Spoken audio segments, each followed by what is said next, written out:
Lalaking tanga. Okay, next topic tayo. Pag-usapan naman po natin mga kababayan. Itong si ex-GM or ex-General Manager Rowena Garma kahapon. Dahil nga po sa kanyang mga pagsisinungaling ay nung huli po ng ating, di nga nyo napanood ito no, pero mga kababayan, itong si Garma po ay grabe ang iyak kahapon. Bakit siya umiiyak? Dahil po sa ginawa na pag-contempt sa kanya na ang sinisisi niya ay dahil lamang daw po doon sa kanyang pagpunta sa Amerika. Pero yun nga ba ang katotohanan? Panoorin po natin ito.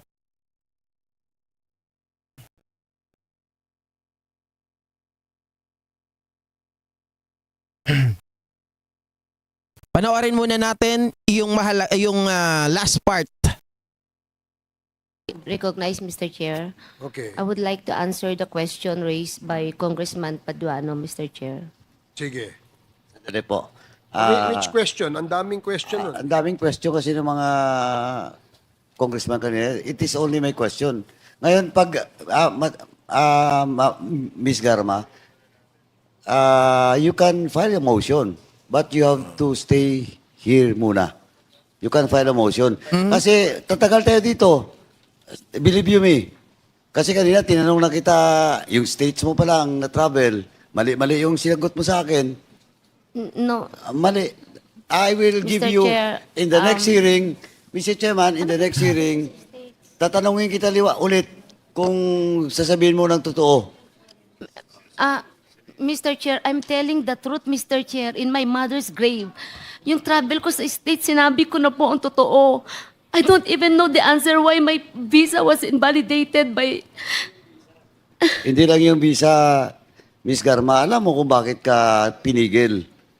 No, Alam. Mr. Chair, I do not know, Mr. Anyway, Chair. Mr. Chairman, if I ask her... Mr. Chair, if you, I will be proven, Point of order, Mr. Chair. Wait. Na Point I'm of lying. order. 1 minute suspension.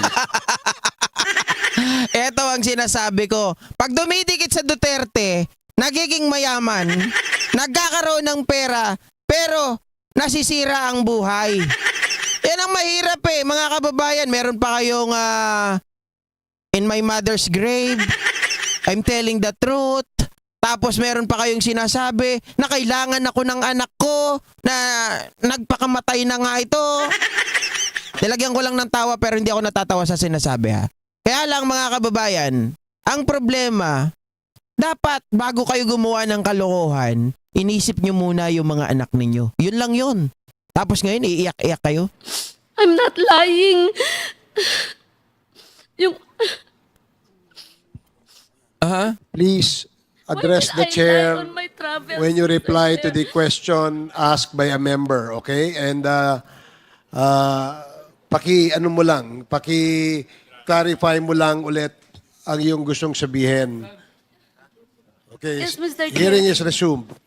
I wanted to answer the questions, Mr. Chair. I have a daughter waiting for me who attempted to kill herself 3 times. I cannot leave her, Mr. Chair. She's waiting for me.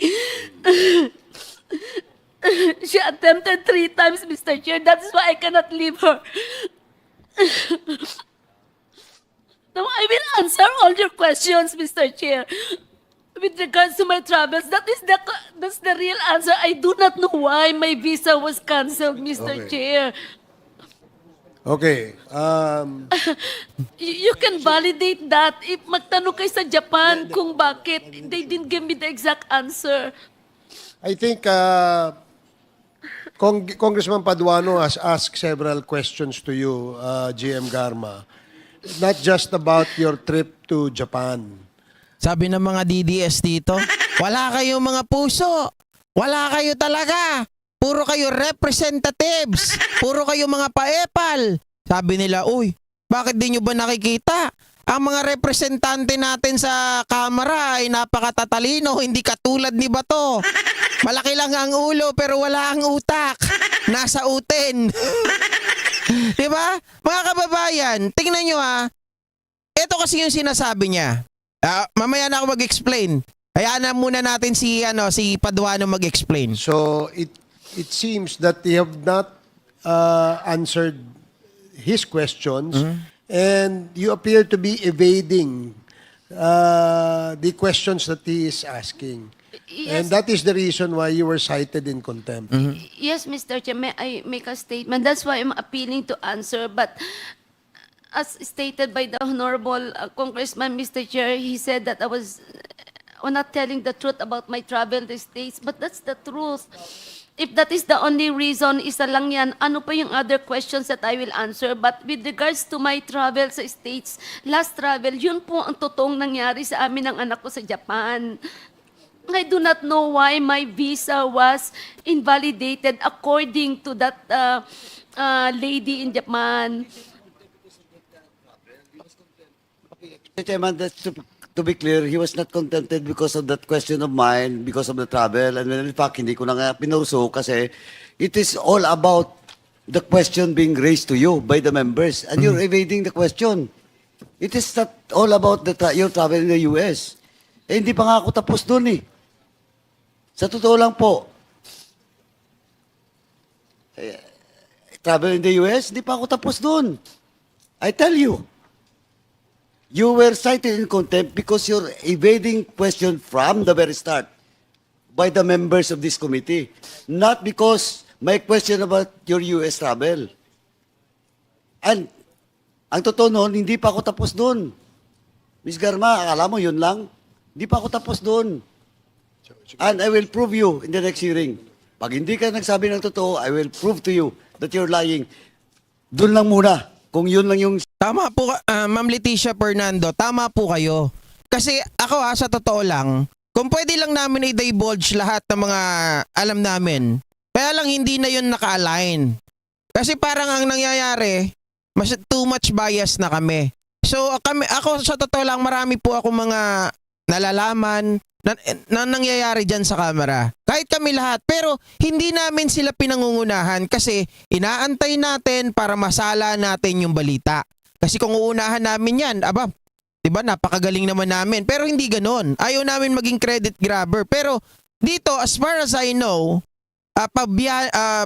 Congressman Paduano has already all the documents that they needed para talagang anuhan itong si Garma. Ayaw lang nila talagang ilabas muna.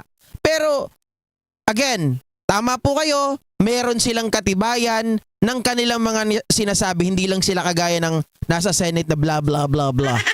Diba, hindi po sila ganon. They have all the documents that they needed para kasuhan itong si Garma at lahat yan maliwanag na kuhang-kuha na nila yung naglilink sa mga ito. gusto mong pag-usapan, yung travel mo sa US, if you will not tell the truth in the next hearing, I have all the proof with me. Hiningaan lang kita kanina, hindi mo maibigay. With the, Kung online ngayon, dapat may record ka eh. Diba?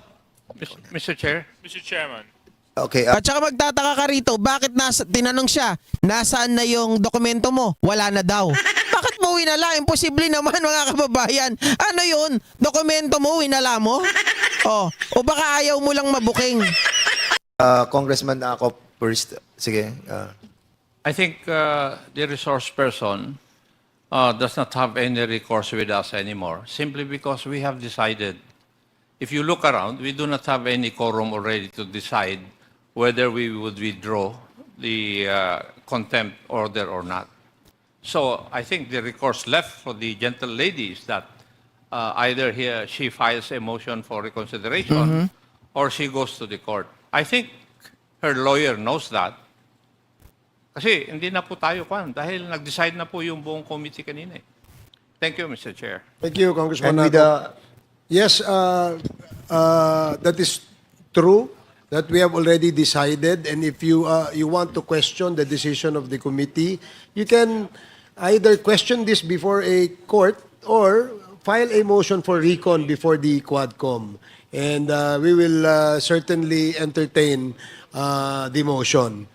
But since the committee has already decided, and Congressman Fernandez Yeah. is About to signaling move. to me to Yeah. give him the floor, and now I Yes. give you the floor. With the indulgence of, we sympathize with you, Colonel Rohina Garma, no? But of course, we have already decided, and the proper recourse is to apply for a motion for reconsideration.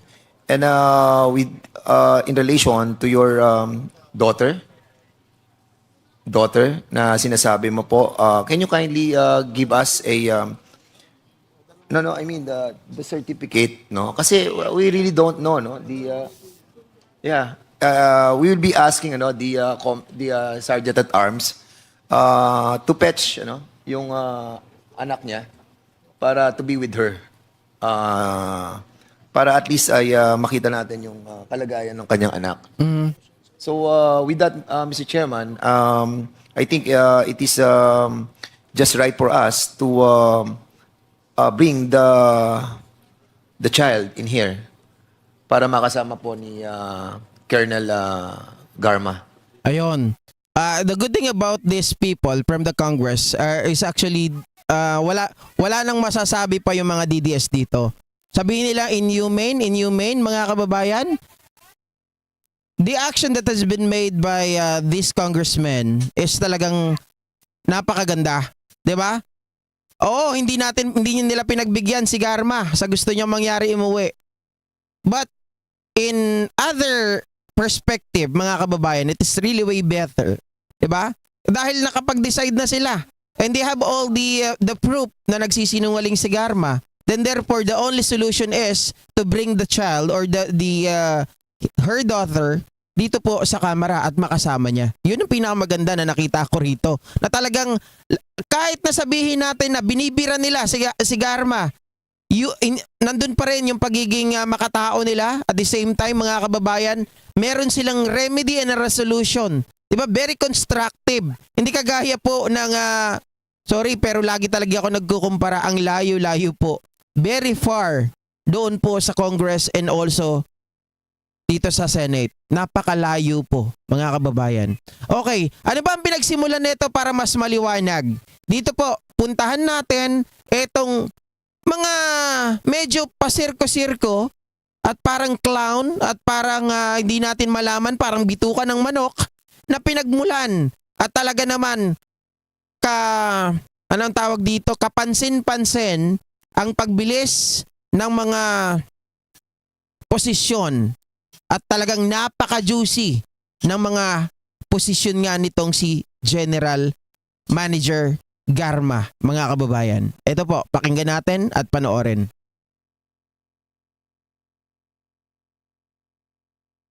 Ayan. Congressman Paduano, please proceed. Thank you, Mr. Chairman. Anyway, Mr. Chairman, hearing the answers of Colonel Garma, Ms. Garma kanina, with regards to question of deployment, na napaka-juicy yung mga posisyon from DI, from tsaka puro lahat Davao, ang assignment except sa Cebu, tapos nag-schooling, tapos early retirement. Again, can you state when was the date or the year that you retired? That's June of 2019, Your Honor. June of 20